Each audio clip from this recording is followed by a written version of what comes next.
Movie के start में हम एक फेस्टिवल देखते हैं जहाँ पे लोगों की बहुत ज्यादा भीड़ होती है और वहाँ पे लोग बहुत ही ज्यादा एंजॉय कर रहे होते हैं। वहीं पे एक पुलिस ऑफिसर को भी देखते हैं और वो पुलिस ऑफिसर देखता है कि एक आदमी एक औरत का पर्स चुरा के भाग रहा है। पुलिस ऑफिसर उसे रोकने की कोशिश करता है लेकिन वो वहाँ से भाग जाता है। तभी पुलिस ऑफिसर उसे फॉलो करता है और वो आदमी वहाँ से किसी रेलवे लाइन की बेसमेंट में चला जाता है। तभी वो पुलिस ऑफिसर भी उसके पीछे पीछे जाता है। वो पुलिस ऑफिसर उसे ढूंढ ही रहा होता है कि पीछे से कोई एक मास्क वाला आदमी उसके चेहरे पे कपड़ा देकर उसे किडनैप कर लेता है। जब उस ऑफिसर को होश आता है तो वो खुद को एक रेलवे में पाता है। वो एक स्टूल पे खड़ा होता है और उसकी जुबान पे एक बहुत ही खतरनाक मशीन लगी होती है जो कि उसकी जुबान और उसके मुंह को जख्मी कर रही थी। अगर वो जरा सा भी हिलता तो उसकी जुबान कट सकती थी। वो बहुत ज्यादा डरा होता है और वो सोचता है कि यहाँ से वो अपनी जान कैसे बचा के जाए। तभी उसके सामने एक छोटा सा टीवी होता है जिसपे एक वीडियो प्ले होती है और उस वीडियो में वही मास्क वाला आदमी होता है जो उसे कहता है कि तुम बहुत ही बुरे इंसान हो क्योंकि तुमने 2 लोगों के खिलाफ कोर्ट में झूठी गवाही दी थी और अब वो वक्त आ चुका है कि जिसकी तुम्हें सजा मिलेगी। कुछ ही देर में यहाँ ट्रेन आने वाली है जो कि वो तुम्हें उड़ा देगी, लेकिन अगर तुम ऐसी मौत नहीं मरना चाहते तो तुम खुद को यहाँ से आजाद करवा लो, लेकिन अगर तुम यहाँ से हिले तो इस मशीन से तुम्हारी जुबान कट जाएगी। फिर वो पुलिस ऑफिसर बहुत ज्यादा कोशिश करता है। उसके हाथों को एक मिस्टीरियस चीज से बांधा गया था जो कि उसके हाथों को जख्मी कर रही थी और उसके हाथों से खून बह रहा था। तभी पुलिस ऑफिसर जैसे तैसे करके अपने हाथों को खोलता है लेकिन वो वायर लग जाने की वजह से उसके हाथों से बहुत ज्यादा खून बहने लगता है और इसी दौरान सामने से ट्रेन आ जाती है जो कि उसकी बॉडी को हिट करती है जिसकी वजह से उसकी बॉडी के छोटे छोटे टुकड़े हो जाते हैं और उसकी जुबान भी कट चुकी थी और इस तरह से उसकी भयानक तरीके से मौत हो जाती है। ये सीन बहुत ही ज्यादा पेनफुल था। इस सीन के बाद और भी बहुत से डिटेक्टिव्स आते हैं लेकिन वो पहचान नहीं पाते कि ये कौन था क्योंकि उसकी बॉडी का बहुत ज्यादा बुरा हाल हो चुका था। सीन वहाँ से चेंज होता है और हम एक आदमी को देखते हैं जिसका नाम ज़ीक होता है। वो एक गैंग लीडर था और उसके ग्रुप में बहुत ज्यादा क्रिमिनल थे। वो एक होटल में होते हैं। ज़ीक अपने साथियों से कह रहा होता है कि हमने एक ड्रग डीलर को लूटना है। सभी अपने अपने हथियार तैयार करने लगते हैं और तभी वो उस ड्रग डीलर के पास जाते हैं और उसे वो सारा पैसा लूट के वहाँ से निकलने वाले होते हैं, लेकिन उनके निकलने से पहले ही पुलिस वहाँ पे पहुंच जाती है और वो उन लोगों को पकड़ के अपने साथ ले जाती है। और यहाँ पे एक बहुत ही बड़ा राज रिवील होता है। ज़ीक जो कि दूसरे लोगों के साथ मिल के लोगों को लूट रहा था वो खुद भी एक डिटेक्टिव होता है और ये सब करना उसके मिशन में शामिल था। वो एक लोकल पुलिस ऑफिसर से बात कर रहा होता है। डिटेक्टिव ज़ीक कहता है कि मैं लोकल पुलिस ऑफिसर्स पे ट्रस्ट नहीं करता, पता नहीं वो केस को किस तरह डील करें। और वो जिस लड़की से बात कर रहा होता है उसका नाम एंजी होता है। एंजी उसे कहती है कि तुम्हें उन्हें बताना चाहिए था और तुम खुद ही उसके साथ मिलकर चोरियां कर रहे थे। तभी वो उसे बताता है कि कुछ साल पहले उसके एक दोस्त से गलती हो गई थी और जब उसने अपने दोस्त को पकड़वाया तो इस बात को काफी अप्रिशिएट किया गया था, इसलिए उसे रिवॉर्ड भी मिला और मेडल भी। लेकिन ये देखने के बाद बाकी पुलिस वाले उससे जेलस होने लगे थे। तभी एंजी उसे कहती है कि अकेले काम करना बिल्कुल भी ठीक नहीं, मैं तुम्हारे साथ एक को डिटेक्टिव को लगाती हूँ। है तो वो नया लेकिन वो तुम्हारे साथ मिलके काम करेगा। उसकी बातें सुन के ज़ीक बहुत गुस्से से अपने टेबल के पास आता है और वो देखता है कि वहाँ एक चूहा मरा हुआ पड़ा है। उसे देख के उसे और भी गुस्सा आता है और वो समझ आता है कि ये बाकी पुलिस ऑफिसर्स का काम है जो उससे जेलस होते हैं। लेकिन तभी वहाँ पे नया डिटेक्टिव आता है और वो उससे कहता है कि आप मुझे बहुत अच्छे लगते हैं, मैं आपके फादर से भी काफी इम्प्रेस हूँ, उन्होंने बहुत बड़े बड़े काम किए हैं और सच पूछे तो मैंने ये प्रोफेशन आपके फादर की वजह से चूज किया है और मुझे इस बात का फख्र है कि मैं उसके बेटे के साथ काम करूंगा। तभी वहाँ पे एनजी आ जाती है और वो उनसे कहती है कि बस बस बातें बंद करो, उधर रेलवे लाइन पे एक एक्सीडेंट हुआ है और तुम दोनों का वहाँ पे जाना बहुत जरूरी है। और वो दोनों फौरन वहाँ से निकल पड़ते हैं। रास्ते में दोनों डिटेक्टिव आपस में बातें करते हैं। नया डिटेक्टिव ज़ीक से कहता है कि मेरी एक बीवी है जिससे मैं बहुत प्यार करता हूँ और मेरी एक बेटी भी है और मैं अपनी लाइफ में बहुत खुश हूँ। तो ज़ीक कहता है कि ये सिर्फ बातें ही होती हैं, तुम कुछ साल और वेट कर लो, फिर देखना तुम्हारे लिए सारी चीजें नॉर्मल हो जाएंगी, बल्कि तुम्हें ये सब अच्छा ही नहीं लगेगा। असल में ज़ीक की खुद भी सेपरेशन हो चुकी थी तो इस वजह से वो इन रिश्तों पर बिलीव नहीं करता। नया डिटेक्टिव नोट करता है कि ज़ीक में कोई होप ही नहीं है, वो काफी सैड है और काफी रूडली बातें कर रहा है, इसीलिए तो वो काफी रिजिड और बोरिंग है। बातें करते करते वो लोग उसी जगह पे पहुंच जाते हैं जहाँ पे वो एक्सीडेंट हुआ होता है। वहाँ हर तरफ खून ही खून होता है। वो वहाँ पे जाके इन्वेस्टिगेशन स्टार्ट करते हैं लेकिन वो उन्हें पता नहीं चल पाता कि यहाँ पे किसका कत्ल हुआ है। उसके बाद वो अपने ऑफिस आते हैं और ज़ीक को वहाँ पे एक पार्सल रिसीव होता है। पार्सल खोने पे उसे एक यूएसबी मिलती है और उस पे लिखा होता है कि देखो मेरे अंदर क्या है। तभी ज़ीक उसे अपने पर्सनल कंप्यूटर के साथ अटैच करता है। जैसे ही वो उसे ऑन करता है तो उसके अंदर एक स्पाइरल की पिक्चर होती है और उस पिक्चर को क्लिक करते ही एक वीडियो प्ले होती है। उस वीडियो में भी स्पाइरल शो हो रहा था, लेकिन कुछ ही देर के बाद एक आवाज आती है जिसमें वो कहता है कि उस पुलिस ऑफिसर ने गलत किया और मैं सबको उनके किए की सजा दूंगा। और ये मत सोचना कि वो आखिरी पुलिस ऑफिसर था जो कि मारा गया, बल्कि और भी मरेंगे। तभी नया डिटेक्टिव ज़ीक से कहता है कि ये तो जिक्सा लग रहा है। तभी ज़ीक उस बिल्डिंग को पहचान लेता है जिस पर स्पाइरल की पिक्चर थी। तभी वो उसे फौरन कहता है कि हमें यहाँ पे जाना होगा। तभी वो दोनों उस बिल्डिंग की तरफ जाते हैं तो वहाँ पे उन्हें एक और बॉक्स दिखाई देता है। जब वो बॉक्स ओपन करते हैं तो उसके अंदर पुलिस ऑफिसर की जुबान होती है और उसका बैज भी होता है। ये सब चीजें देख के उन्हें पता चल जाता है कि ये डेड बॉडी किसी और की नहीं बल्कि एक पुलिस ऑफिसर की थी, जिसे वो लोग समझ आते हैं कि उसका नेक्स्ट टारगेट भी पुलिस ऑफिसर या डिटेक्टिव ही है। तभी वो वहाँ जाके ये सारी बात एनजी को बताते हैं। उनकी बातें सुन के एनजी कहती है ये तो बहुत बुरा हुआ, मैं खुद भी इस केस को देखूंगी। तभी वो ज़ीक से कहती है कि मैं तुम्हें इस केस का लीडर बना रही हूँ क्योंकि तुम जानते हो कि इन सब चीजों को कैसे हैंडल करना है। जिस पुलिस ऑफिसर की डेथ हुई थी वो ज़ीक का बहुत ही अच्छा फ्रेंड हुआ करता था। तभी ज़ीक उस पुलिस ऑफिसर के घर जाता है और उसकी वाइफ को तसल्ली देते हुए कहता है कि कुछ नहीं होता, आपको तसल्ली रखनी चाहिए और सब्र से काम लेना चाहिए। तभी ज़ीक उस आदमी की बीवी से क्वेश्चंस करने लगता है लेकिन उसे उसके जवाब नहीं मिल पाते।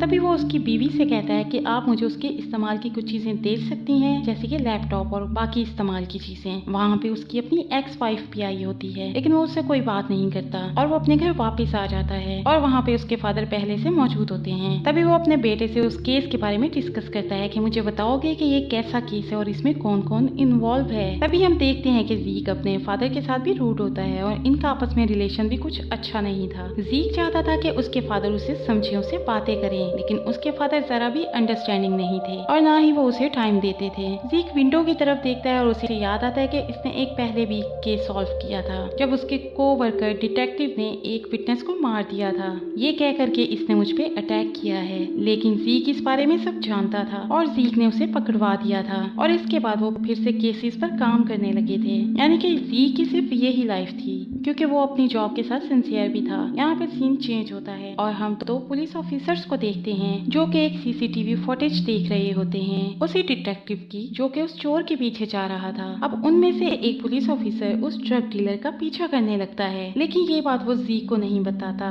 उसका पीछा करते करते वो एक डार्क बिल्डिंग में पहुंच जाता है। वहां पहुंच के उसे वो तो दिखाई नहीं देता लेकिन एक कवर चीज नजर आती है। जब वो कवर हटाता है तो उसे एक आदमी नजर आता है जो कि पिग का मास्क पहने हुए था। ये सेम वही आदमी था जिसने उस पुलिस ऑफिसर को मारा था। उसे देख के पुलिस ऑफिसर काफी डर जाता है और बाकी डिटेक्टिव को कॉल करने लगता है, लेकिन कोई भी उसकी कॉल नहीं उठाता। तभी वो आदमी उसे भी पकड़ लेता है और उसके मुंह पे कवर चढ़ा देता है। वो एक वाटर टब में होता है। वो उसकी उंगलियों पर भी एक ट्रैप दे देता है और वो दोनों ट्रैप जो कि उसके मुंह पे और फिंगर्स पे थे आपस में कनेक्टेड होते हैं, यानी कि कोई एक चीज भी मूव करती तो दूसरी कट जाती। फिर उसके सामने टीवी पर एक वीडियो प्ले होती है जिसमें सेम वही पिग मास्क वाला आदमी होता है। फिर वहाँ से सीन शिफ्ट होता है और हम ज़ीक को देखते हैं जो कि नए डिटेक्टिव को कॉल कर रहा होता है। फिर ज़ीक अपने फादर के घर जाता है और वो देखता है कि उसका फादर कहीं भी नहीं है और हमें फ्लैशबैक का सीन दिखाया जाता है कि उसके फादर गन लेके कहीं गए थे, इसीलिए वो घर पे नहीं थे। नेक्स्ट डे ज़ीक को एक और पार्सल रिसीव होता है जिसमें यूएसबी होती है। जब वो यूएसबी प्ले करता है तो उसे एक डॉल दिखाई देती है और उसकी शक्ल भी पिग मास्क से मिल रही थी। अब ज़ीक पुलिस के साथ एक जगह पर जाता है और वहाँ पे हम एक गाड़ी को भी देखते हैं और जैसे ही ज़ीक उस गाड़ी का दरवाजा खोलता है तो उसमें से एक मरा हुआ पिग बाहर निकलता है। ज़ीक को वो देख के काफी क्रीपी लगता है। वहीं पे उसे एक और बॉक्स मिलता है जिसमें उसी पुलिस ऑफिसर की उंगलियां और बैश था जो कि वाटर टब में उसी ट्रैप में मर गया था। तभी ज़ीक उसी जगह पे जाता है जहाँ पे उस पुलिस ऑफिसर की मौत हुई होती है। वहाँ पे जाके देखता है कि उस पुलिस ऑफिसर की डेड बॉडी होती है और टीवी भी ऑन होता है। तभी हम फ्लैशबैक में देखते हैं कि उस पुलिस ऑफिसर की डेथ कैसे हुई। उस वीडियो में वो आदमी उस पुलिस ऑफिसर से कह रहा होता है कि या तो तुम अपनी उंगलियां काट दो या पानी में करंट छोड़ दिया जाएगा और तुम मारे जाओगे। सेम उसी तरह पुलिस ऑफिसर टाइम पे खुद को छुड़ा नहीं पाता और वो मारा जाता है और बाद में उसकी फिंगर्स भी कट जाती हैं। इस पर ज़ीक सोचता है कि ये काम जिक्सा का नहीं है क्योंकि वो स्पेशली पुलिस ऑफिसर्स को क्यों मारेगा। कोई ऐसा इंसान इंसान है जो कि पुलिस ऑफिसर से बदला लेना चाहता है और हम इसका पता लगा कर रहेंगे। वो नया डिटेक्टिव ज़ीक से कहता है कि क्या तुम्हारी किसी के साथ दुश्मनी तो नहीं, इस बात को याद करो। तभी ज़ीक उसे बताता है कि हाँ, मैंने अपने एक दोस्त को पकड़वाया था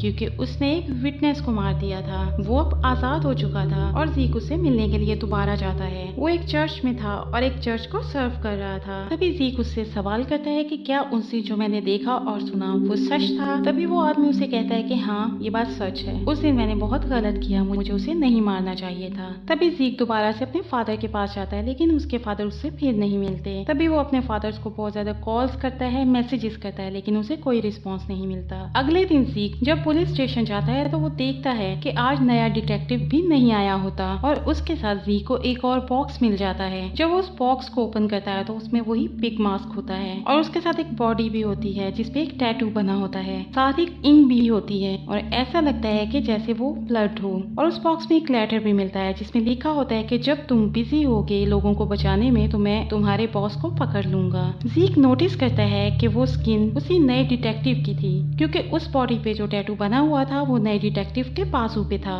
तभी ज़ीक को एक खबर मिलती है कि एक डेड बॉडी है जिसके साथ स्किन नहीं है। तो ज़ीक बहुत परेशान हो जाता है कि कहीं ये नया डिटेक्टिव तो नहीं। दूसरी तरफ हम देखते हैं कि दुनिया पागल हो जाती है और कहती है कि कहीं जिक्सा वापस तो नहीं आ गया जो कि सब लोगों को मार रहा है। तभी हम देखते हैं कि एंजी उन सब लोगों को कंट्रोल कर रही होती है और वो उनसे कहती है कि नहीं, ये जिक्सा नहीं है, हौसला रखें। अब ज़ीक अपनी गाड़ी ड्राइव कर रहा होता है कि तभी उसे कुछ मैसेजेस रिसीव होते हैं जिसमें उसे बताया जाता है कि एक और पुलिस ऑफिसर मारा जाने वाला है, कि उसे बचाओ जाकर। और दूसरी तरफ उसके डैड का मैसेज भी आता है कि किसी पुराने केस पर इन्वेस्टिगेशन शुरू करो। तभी ज़ीक को इस बात का अंदाजा हो जाता है कि ये सब फेक मैसेजेस हैं क्योंकि लेटर में ये लिखा था कि जब तुम किसी दूसरे काम लगोगे तो मैं तुम्हारे बॉस को पकड़ लूंगा। वो इन मैसेजेस को इग्नोर करते हुए पुलिस स्टेशन की तरफ निकल जाता है। दूसरी तरफ हम एनजी को एक डार्क जगह पे देखते हैं जहाँ पे वो किलर भी होता है जो उसे पकड़कर एक सौ पे लिटा देता है। उसकी बॉडी से बहुत ज्यादा ब्लड निकलने लगता है और वो एनजी का फेस एक कपड़े से कवर कर देता है। तभी वहाँ एक रिकॉर्डर पर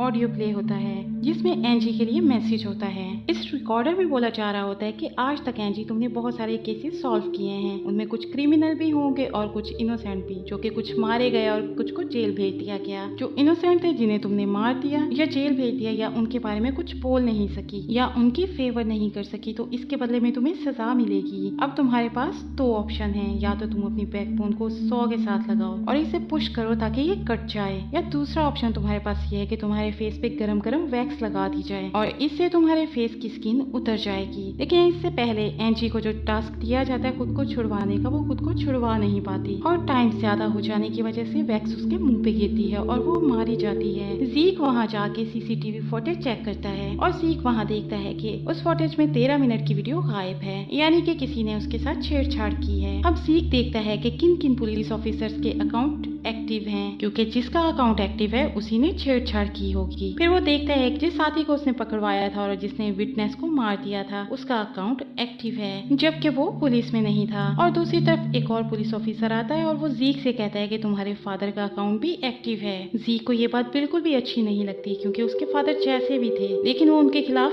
कुछ भी नहीं सुनना चाहता था। तभी उन दोनों में लड़ाई हो जाती है और वो दोनों एक दूसरे को मारने लगते हैं। अब ज़ीक फौरन उसी आदमी के पास जाता है जिसे उसने पकड़वाया था, जो कि अब चर्च में था। लेकिन ज़ीक को वहाँ पहुँच के वो आदमी नहीं मिलता क्योंकि वो भी गायब हो चुका था। और यहाँ पे हमें फ्लैशबैक दिखाया जाता है कि असल में ज़ीक के फादर थे कहाँ पर। वो उस जगह पे थे जहाँ पे किलर रहता था। उस बिल्डिंग में बहुत ज्यादा स्पाइरल साइंस थे जो कि वीडियो के शुरू में हमें दिखाए गए थे। ज़ीक के फादर गन लेके इधर उधर देख रहे थे ताकि वो किलर को ढूंढ पाए, लेकिन किलर पीछे से आके उसे भी किडनैप कर लेता है और उसके मोबाइल से एनजी को मैसेज करता है। दूसरी तरफ हम देखते हैं कि ज़ीक के हाथ बंधे हुए हैं लेकिन वो किसी तरह से अपने हाथों को खोल लेता है। तभी वो उस आदमी को देखता है जिसने विटनेस को मारा था और उसके पीछे मशीन थी जो कि शीशा क्रश कर करके उसकी कमर की तरफ फेंकने वाली थी। उसकी कमर के पीछे एक रिकॉर्डर भी था जिसे प्ले करते ही आवाज आती है कि तुमने एक इनोसेंट को मारा है और इसकी तुम्हें सजा मिलेगी। लेकिन वहाँ पे ज़ीक भी होता है और वो उसे बचा सकता है, जैसे कि पिन से उसने अपने हाथ खोले थे। अब ज़ीक वो की ढूंढ लेता है जिससे वो उसे आजाद कर सकता था। जैसे ही ज़ीक उसे खोलने के लिए जा रहा होता है तो वही शीशे आके ज़ीक की कमर पे लगने लगते हैं और उसके साथी की कमर पे भी लगने लगते हैं, जिसकी वजह से उन्हें बहुत दर्द होती है। जैसे ही ज़ीक उसे खोलने लगता है तो वो देखता है कि उसको बहुत ज्यादा शीशे लग चुके थे और उसका बहुत ज्यादा खून बह जाने की वजह से उसकी वहीं पे डेथ हो जाती है। लेकिन ज़ीक का उसको खोलने का कोई फायदा नहीं हुआ था। ज़ीक बहुत ज्यादा परेशान था और जब वो बाहर आता है तो वो देखता है कि वो नया डिटेक्टिव उसके सामने खड़ा होता है और वो जिंदा होता है। और वो नया डिटेक्टिव ज़ीक को एक सच बताता है और वो उसे बताता है कि तुम्हारे साथी ने जिस विटनेस को मारा वो मेरा पाप था और मैंने सब कुछ देख लिया था और मैं जानता था कि मेरे फादर को किसने मारा और मैंने तभी सोच लिया था कि मैं अपना बदला जरूर लूंगा, लेकिन मैं सिर्फ तुम्हारी वजह से चुप था क्योंकि मुझे सब प्लान के साथ करना था। और वो नया डिटेक्टिव ज़ी से कहता है कि मेरी तो कोई फैमिली भी नहीं थी, मैंने तुम्हें सब कुछ झूठ कहा था और तुम्हें अपने फादर के मोबाइल से जो मैसेज मिला वो मैंने ही किया था, लेकिन तुम्हारे फादर अब किडनैप्ड हैं। और वो उसे कहते हैं कि मैं तुम्हें एक ऑफर करता हूँ,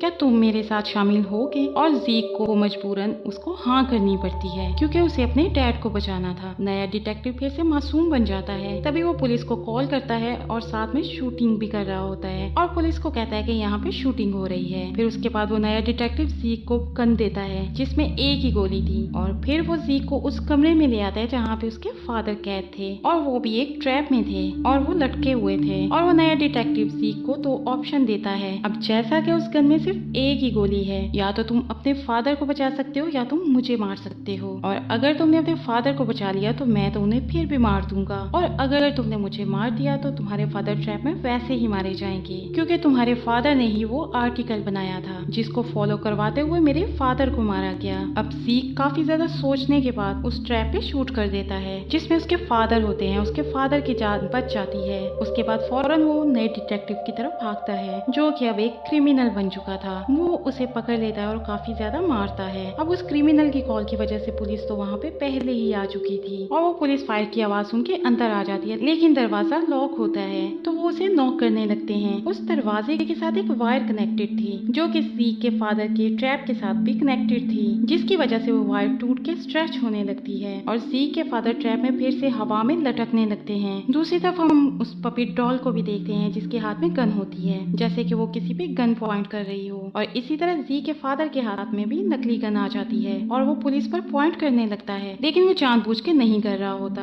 और पुलिस ये समझती है कि वो उन पर गन पॉइंट कर रहा है और पुलिस बिना कुछ देखे उस पर शूट करने लगती है और इसी दौरान वो मारा जाता है। ज़ीक सब कुछ जानते हुए भी कुछ पता नहीं पाता। वो जोर जोर से चिल्लाने लगता है और रोने लगता है। तभी हम उस क्रिमिनल नए डिटेक्टिव को देखते हैं जो कि आसानी से वहाँ से भाग निकला था। उसे किसी ने नहीं पकड़ा था क्योंकि उस पे किसी को शक नहीं था। वो एक लिफ्ट में चला जाता है और ज़ीक से कहता है कि तुम अपनी जुबान बंद रखना। ज़ीक अभी भी रो रहा होता है क्योंकि वो अपने फादर को नहीं बचा पाता। और इसी के साथ मूवी का एंड हो जाता है। Thank you for watching.